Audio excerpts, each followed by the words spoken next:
चुनाव में गगरेट से भाजपा के प्रत्याशी रहे सुशील कालिया ने राज्य सरकार से मांग की है कि मैंगो हॉपर की वजह से तबाह हुई आम की फसल से प्रभावित किसानों को मुआवजा दिया जाए। उन्होंने एक पत्रकार वार्ता में कहा कि मैंगो हॉपर की वजह से पिछले दिनों देखते हुए आम की पूरी फसल जमीन पर आ गिरी थी, जिससे आम उत्पादकों व व्यापारियों की आर्थिकी को गहरा आघात लगा है। उन्होंने आम उत्पादकों के लिए भी सरकार द्वारा मुआवजे का ऐलान किए जाने की मांग की है।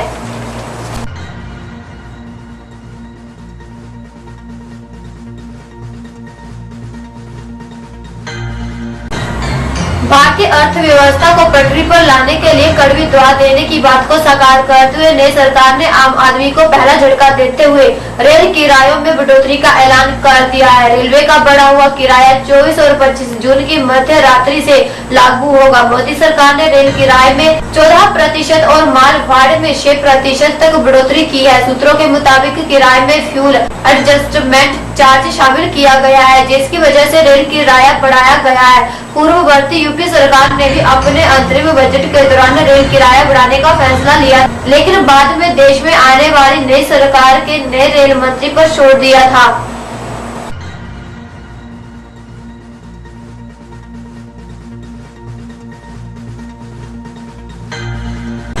वही मोदी नीति राजक सरकार के रेल मंत्री सदानंद गौड़ा ने यूपी के फैसले पर भी मोहर लगाते हुए रेल यात्री किराया बढ़ाया है। गौरतलब है, इससे पहले रेल मंत्री सदानंद गौड़ा ने बजट में यात्री किराया 10% और माल भाड़ा 5% तक बढ़ाने के संकेत दे दिए थे, जबकि रेल मंत्री ने गत दिवस कहा था कि किराया बढ़ाना वक्त की मांग है। इस बारे में फैसला 3-4 दिन में लिया जाएगा। यह भी हो सकता है कि फ्यूल सरचार्ज के नाम पर किराया बढ़ाया जाए। रेलवे को इससे 8,000 करोड़ रुपए की अतिरिक्त राशि मिल सकती है। अभी यात्री किराए के मद में रेल मंत्रालय को हर माह 900 करोड़ रुपयों का घाटा उठाना पड़ रहा था। रेल बजट जुलाई के दूसरे सप्ताह में पेश किए जाने की संभावना है।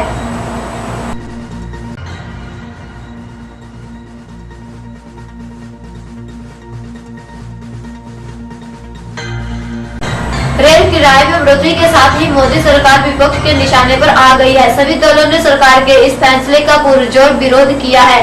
विपक्षी नेताओं का कहना है कि यह मोदी सरकार के अच्छे दिनों की शुरुआत है।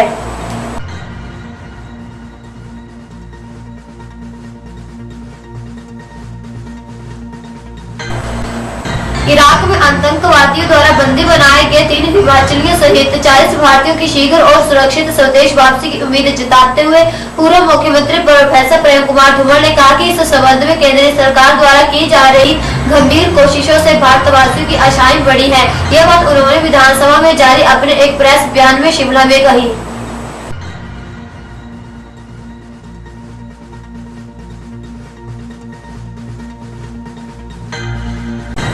मंडी जिला के लालसी बांध हादसे में से शव को लेते हुए प्रदेश सरकार ने पावर प्रोजेक्टों से पानी छोड़ने के लिए नए नियम बनाने का निर्णय लिया है। इसके लिए ऊर्जा नीति में भी संशोधन करने का प्रस्ताव है, ताकि भविष्य में इस तरह की अप्रिय घटना न हो सके। जानकारी के अनुसार सरकार की तरफ से बनाए जाने वाले नियमों में पानी छोड़ने के लिए बांध का गेट आपात समय में ही खोला जाएगा। ऐसा तभी होगा जब बांध के फटने की संभावना हो। भविष्य में मौखिक तौर पर पानी छोड़ने के लिए मिलने वाले आदेशों पर अमल नहीं होगा। बांध से तभी पानी छोड़ा जाएगा जब इसके लिए लिखित आदेश मिलेंगे। इसी तरह बांध से पानी छोड़ने की अवधि को तय किया जाएगा।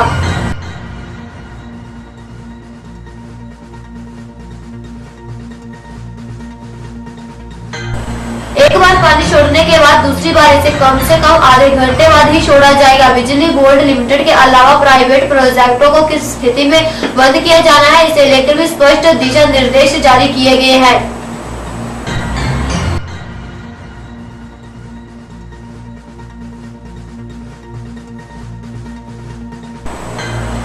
प्रदेश सरकार पावर प्रोजेक्टों की सुरक्षा के लिए भी कड़े नियम बनाएगी। पावर प्रोजेक्टों से पानी छोड़ने के अलावा इसकी मॉनिटरिंग भी बढ़ाई जाएगी, ताकि असामाजिक तत्व पर कड़ी नजर रखी जा सके। किसी भी तरह के असामाजिक तत्व बांध को निशाना बनाकर तबाही न मचा सके, इसे लेकर भी नए सिरे से समीक्षा की जाएगी। ऐसे मामले में आवश्यकता पड़ने पर केंद्र सरकार को भी विश्वास में लिया जाएगा। पानी छोड़ने की स्थिति में हूटर या सायरन बजाने के अलावा गाड़ी से पेट्रोलिंग की व्यवस्था करने का प्रस्ताव भी है।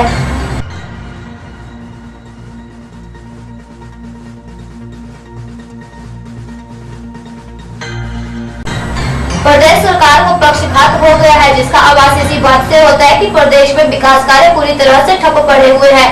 ये बात अलग है कि सरकार के पास क्लीन चिट देने का पूरा खजाना भरा हुआ है, फिर चाहे 24 युवाओं की जान जाने का मामला हो या फिर किसी सड़क हादसे का मामला हो। सरकार जांच शुरू होने से पूर्व ही संबंधित अधिकारी व कर्मचारियों को क्लीन चिट दे देती है। कांगड़ा चंबा के सांसद शांता कुमार ने जिला मुख्यालय में पत्रकारों को संबोधित करते हुए बात कही। उन्होंने कहा कि राज्य की कांग्रेस सरकार को प्रदेश के विकास को ध्यान में रखते हुए केंद्र सरकार के साथ मिलकर चलना होगा।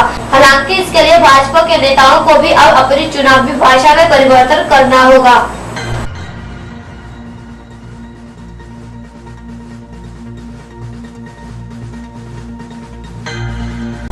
मंडी के सांसद रामस्वरूप शर्मा ने मंडी संसदीय क्षेत्र के विकास के लिए मुख्यमंत्री वीरभद्र सिंह से सहयोग मांगा है। अपनी मांगों को लेकर उन्होंने मुख्यमंत्री को 6 सूत्रीय मांग पत्र सौंपा, जिसमें मंडी में नमक की खानों से लेकर अन्य मामलों को उठाया। उन्होंने प्रदेश में रेल विस्तार करने के लिए प्रदेश सरकार की तरफ से केंद्र सरकार को प्रस्ताव भेजने को कहा।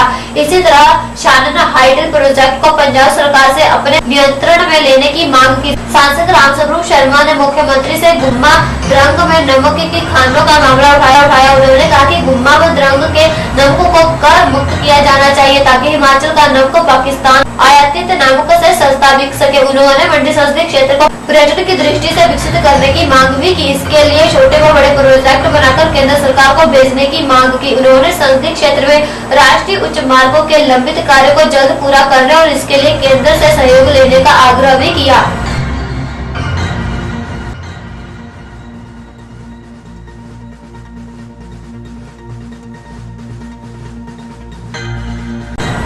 देश के 2 पहाड़ी राज्यों उत्तराखंड और हिमाचल को जोड़ने वाली ब्रॉड गेज लाइन के लिए कार्य शुरू करने की कवायद तेज होने लगी है। शिमला संसदीय क्षेत्र से सांसद प्रोफेसर वीरेंद्र कश्यप ने विशेष भेंट में कहा कि जल्द ही हिमाचल को ब्रॉड गेज रेलवे लाइन से जोड़ा जाएगा, जिससे पंजाब, हरियाणा, उत्तराखंड और हिमाचल प्रदेश के लाखों लोगों को लाभ पहुंचेगा। इतना ही नहीं, दोनों राज्यों में रेलवे लाइन बिछने से जहां व्यवसाय में तेजी आएगी, वहीं दूसरी ओर पर्यटन की दृष्टि से भी पहाड़ी राज्यों को लाभ होगा।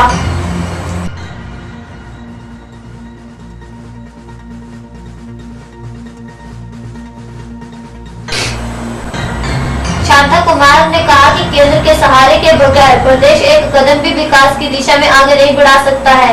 उन्होंने कहा कि प्रदेश के मुख्य आय स्रोतों में पर्यटन का अहम रोल है, लेकिन पिछले कुछ दिनों से राज्य में जो हादसे व दुर्घटनाएं हुई हैं, उससे राज्य के पर्यटन व्यवस्थाओं को गहरा धक्का पहुंचा है। शांता कुमार ने कहा कि अब समय आ गया है कि राज्य सरकार इस विषय पर गंभीरता से सोचे। उन्होंने कहा कि पिछले कल जो उच्च न्यायालय में ब्यास नदी में घटे दुर्घटना की रिपोर्ट पेश की गई है, उसमें यह साफ हो गया है कि पानी छोड़ने में पूरी तरह से लापरवाही बरती गई है। ऐसे में अब न सिर्फ उन लोगों के खिलाफ कड़ी कार्रवाई की जाए जो कि इस दुर्घटना के लिए जिम्मेदार है, बल्कि उस राजनेता के खिलाफ भी कार्रवाई होनी चाहिए जो कि जांच पूरी होने से पहले इस मामले में क्लीन चिट दे चुके थे। शांता कुमार ने कहा कि जहां तक संसदीय क्षेत्र कांगड़ा चंबा की बात है, तो उन्होंने प्रत्येक भाजपा मंडल को निर्देश दे दिया है कि वे अपने अपने मंडल के विकास के लिए 40 लाख रुपए की योजना का खाका तैयार करके सौंप दे, ताकि सांसद निधि मिलते ही यह पैसा जारी किया जा सके।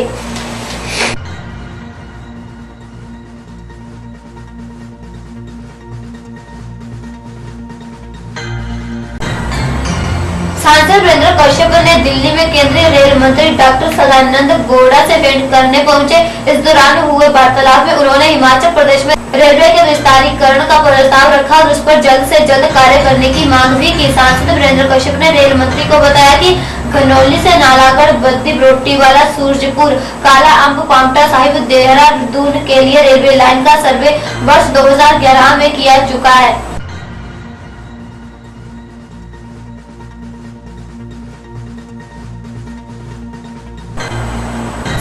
सर्वे के तहत उक्त सभी क्षेत्रों को जोड़ने वाली रेलवे लाइन कुल 186 किलोमीटर है। इस रेलवे लाइन से 4 राज्यों के लाखों लोगों को फायदा होगा, साथ ही राज्यों में होने वाले निवेश में भी बढ़ोतरी होगी। सांसद वीरेंद्र कश्यप ने कहा कि उन्होंने प्रदेश की जनता से जो वायदे किए हैं वे उन्हें पूरा करेंगे और अब केंद्र में भाजपा की सरकार है और केंद्र में रेल मंत्री का कार्य प्रभार डॉक्टर सदानंद गौड़ा ने संभाला है, जिन्हें उन्हें पूरी आशाएं हैं।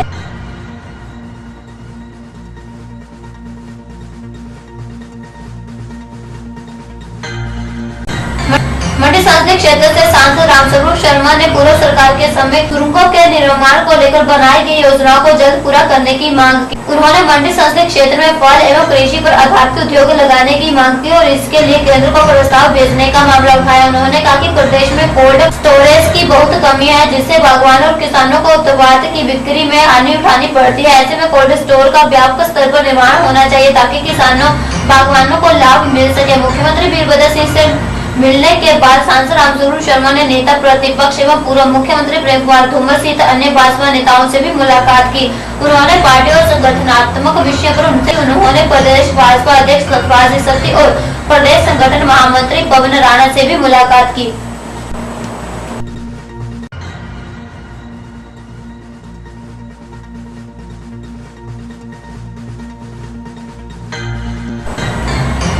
सांसद वीरेंद्र कश्यप ने कहा कि इतना ही नहीं, देश के प्रधानमंत्री नरेंद्र मोदी ने भी हिमाचल में बड़ी रेल लाइन पहुंचाने को प्राथमिकता देने की बात कही है।